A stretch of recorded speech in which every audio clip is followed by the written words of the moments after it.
अस्सलामुअलैकुम दोस्तों, वक्त जो बेता जो बादशाह यहाँ खड़ी ईअं चऊं त सिंधी गीतनि जो शहनशाह फनकार शमन अली मीराली।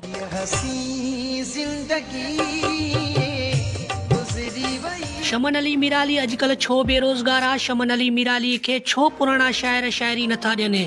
शमन अली मीराली जो उरूज छो ख़त्म थियो आहे? वक़्त में शमन अली मीराली मुमताज़ मोलाई जो मुखालिफ़ छो बणियो हो?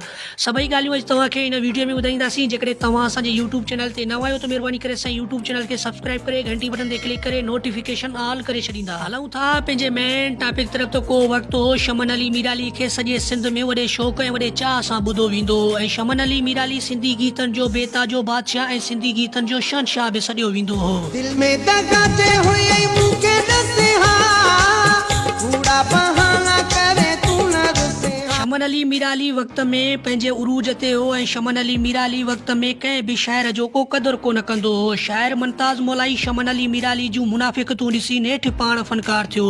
ईअं बि न आहे हिकु शमन अली मीराली जे सितमनि खे ॾिसी मुमताज़ मोलाई फनकार थियो। चवण जो मक़सदु त कंहिं बि सिंधी फनकार शाइर मुमताज़ मोलाई जो वक़्त में क़दुरु न कयो। हाणे उहे ई वक़्त जा मशहूर फनकार मुमताज़ मोलाई जो उरूज ऐं दौर ॾिसी बेवस ऐं मजबूर बणियल आहिनि। वीडियो पसंदि आयो हुजे त वीडियो खे लाइक ऐं चैनल खे सब्सक्राइब कंदा, घंटी बटन ते क्लिक करे नोटिफिकेशन ऑल करे छॾींदा। मिलंदासीं नई वीडियो में, तेसिताईं मूंखे ॾींदा इजाज़त। अल्लाह हाफ़िज़।